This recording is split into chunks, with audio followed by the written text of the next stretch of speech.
Hello, everybody. VEDFAM 6. 6. 6. 6. 6. Anyways, kids are gone. Erica has her class today where she goes in and she has to take her tests and turn in all of her work and stuff. By next week, I think next week or the week after she gets back, she shall have graduated 9th grade and be entering into the 10th grade. So that's yay, plus, huh? And since I know she has been commenting as far as saying that she was here, she was listening, I know you're out there, Beth. SilverScreamGrl, I want to thank you. I got the absolutely beautiful Christmas card. First one I have received. Is that not beautiful? Look at that. That's sea turtle underwater.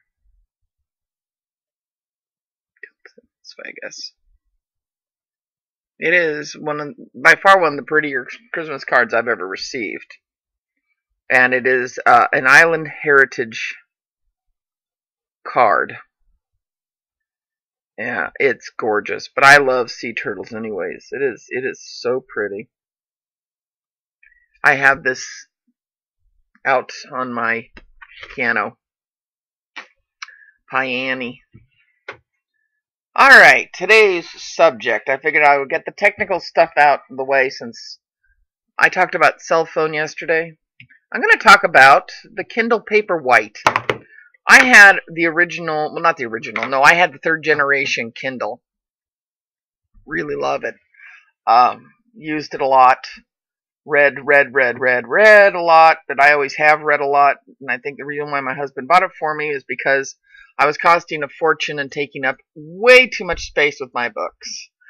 I mean, that's what the bookshelf here, that one used to be full. I got one here, I got one there, and I got another one as tall as this one over here. I got 3 in my bedroom that are as tall as that.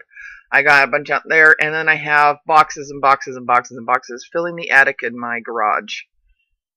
So, anyways,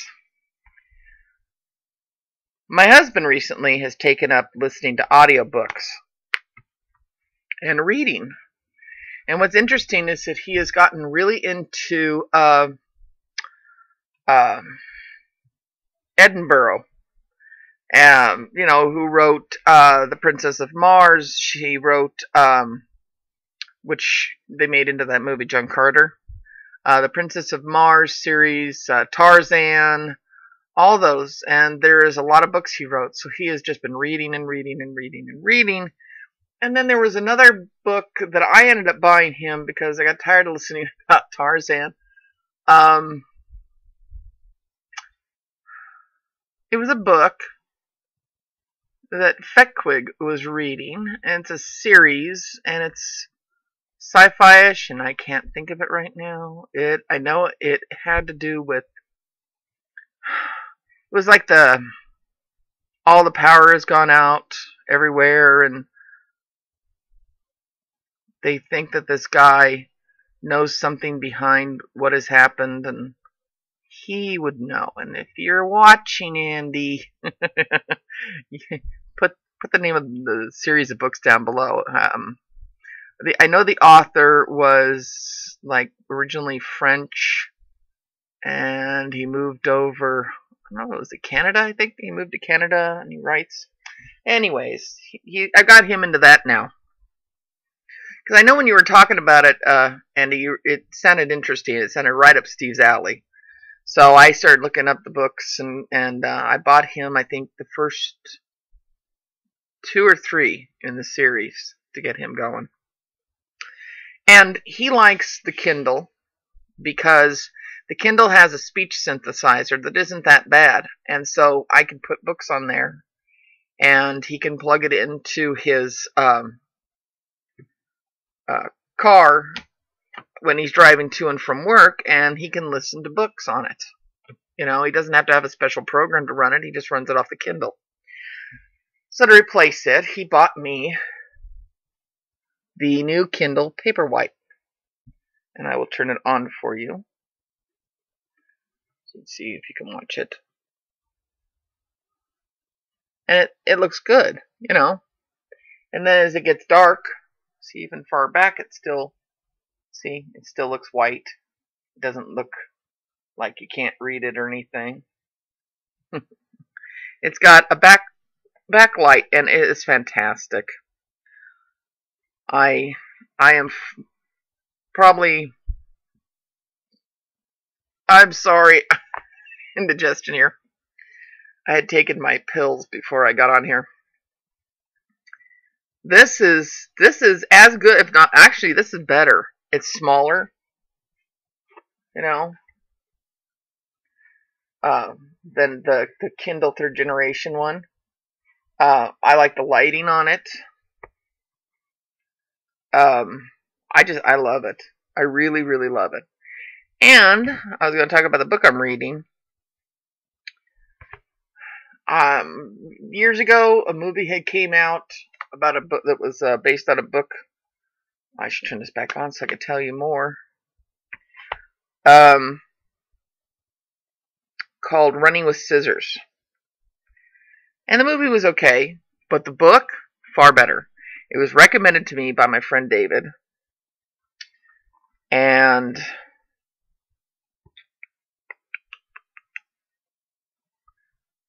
hang on a second here. So I want to tell you who the author is. Augustin Burroughs. Anyways, I read Running with Scissors. And I have to say, okay, I like the book a lot. It is rather an autobiographical, starting with his life as a child. And it is one of the more disturbing stories I've ever read, because unfortunately it's true. And no, I don't know, I just wanted to rescue him. I didn't like that. But I'm on to his second book, and he's in his 20s, and it's called Dry. Now, I don't recommend it if you are homophobic,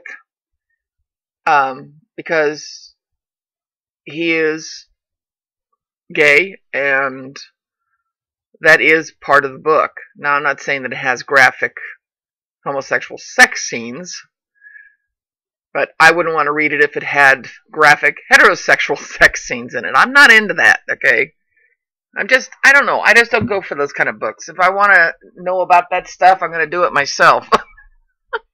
I mean, to me, it's like one of those things. It's like, what makes it okay to read and get all excited over 50 Shades of Grey, which I have to say was a book that I unfortunately opened up, took a couple looks at, and I couldn't stomach it.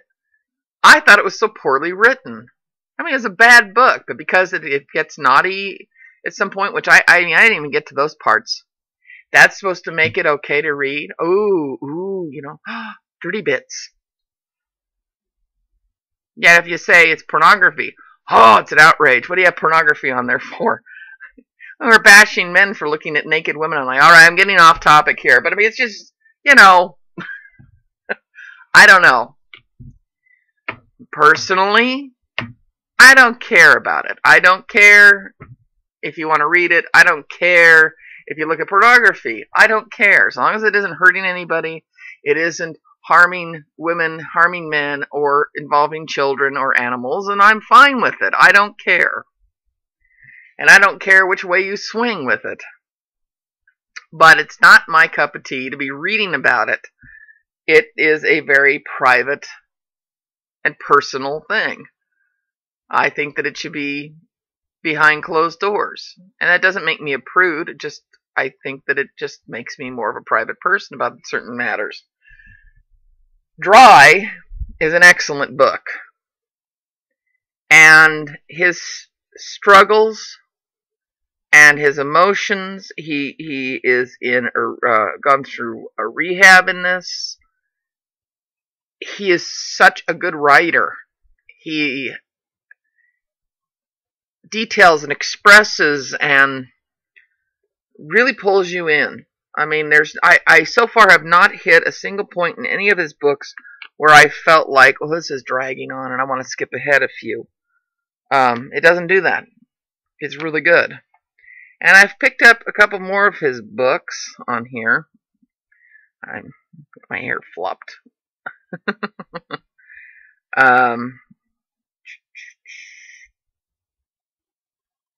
see.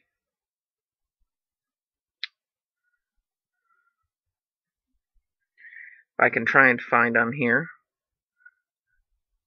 To touchscreen. Okay. Running with scissors. What's this? My clipping. Oh no, that's not what I want. That's the only problem with this is looking up stuff is a little different because it's all touchscreen, and I have nothing against touchscreen. It's just trying to get used to trying to get used to it sometimes is a little hard, you know. So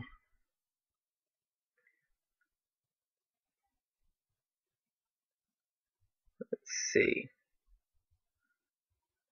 Well, I know I bought another one. It could be my clippings. May not be. I'm not sure.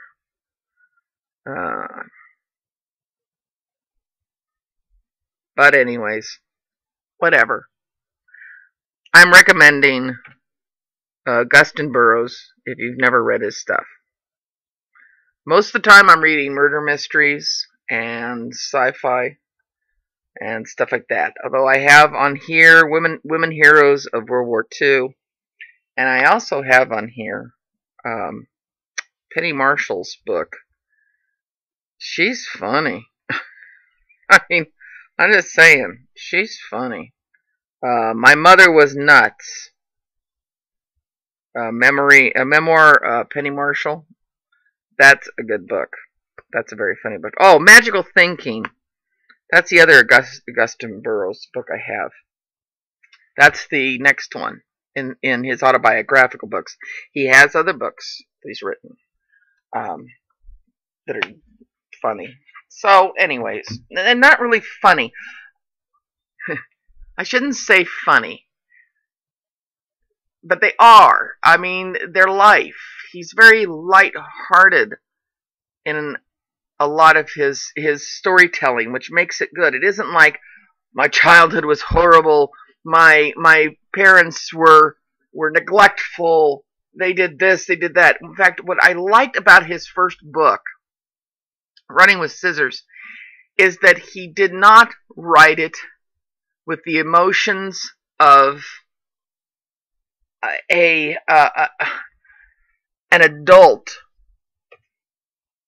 who went through that. He wrote it from his perspective at the time it was happening. So, if you know what I mean, when you're a child and somebody may not be treating you right, you don't necessarily know they're not treating you right, if you know what I mean. Because you don't know any different. And so your views on it are warped. You may not know that it's wrong.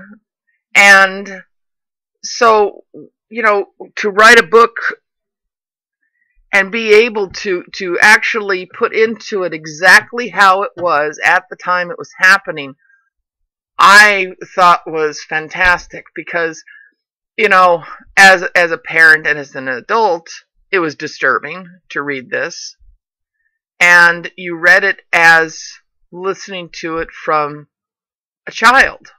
And that's what made me want to rescue him, you know, to take him away from the craziness. His nutbag mom, the fact that she left him with a psychiatrist that should have had his license pulled ages ago, to go live with the guy. You know, not that she went to go live with him, but sent her son to go live with him and his family, and the screwed up life that was in there. You know, but he wrote it from the perspective of and how he felt at the time it was happening. And he's not writing these books. I mean, when you're reading them, you're not reading it like, well, this happened to me and that. No, it flows as if you're right there with him as it's happening. And that's how this book is. Dry is the same way. And now in this book, when he refers back to the events that happened, instead of referring to the person that was inappropriate with him, because I don't want you to not read it because of the events that happen in it. You'd have to understand by reading it. But now that he's older, he looks back at it and he refers to it as an adult would. You know, as the creep, you know, as the pedophile, as the this, as the that, you know, all these different people, all these characters who he grew up with. Now he has the perspective in this from the age that this book is written at. So it's good. That's it. I'm gonna continue talking about it if I don't stop now. And that's all I have to say about that. Steve is coming home tomorrow. Yay! He gets home 4:30 in the afternoon. He should be home. His plane doesn't get in until about 2. So, and that's in LAX, and that's a ways from us. Plus, you got to figure getting luggage and traffic and all that crap. So he should be home by 4:30, which I am very excited over. I miss him terribly. I was up 4:30. I had anxiety last night. It was hideous. I was up so late. 4:30 in the morning is a bit rough, but I was up long enough that I got to text him because he was just getting up to start his day, and we talked for a bit. My dog is not doing so good. I think I may have to have her put down, and it's got me a bit on the distraught side, to say the least. You know, she's old, and she's tumor-ridden. Although they say that the veterinarian says none of it is cancerous, I don't see how he could say that when he has not biopsied any of it. But she is old, especially for a basset. She's old. She's 10, and a lot of dogs live well past 10, but bassets are notorious for not having longevity because they are a mutant dog. You know, they're a hound that somebody has bred until they had stubby legs for a very large dog, and they have spine problems, they have hip problems. She can barely walk with her hips now with this weather. They do get tumors, and you know, most female bassets they live to be about 7, 8, and she's 10, maybe longer now. I think she's actually 11. She's 11. I mean, my dad's basset, which was male and was the runt of the litter, he lived to be almost 13. So she's had a long life for a basset, and we've loved her dearly and taken good care of her, but she's, you know. So enough of that. I will be back tomorrow for VEDFAM 7 or 7. VEDFAM 7. So, I will say goodbye now, and until tomorrow, when we speak again. Bye, everybody.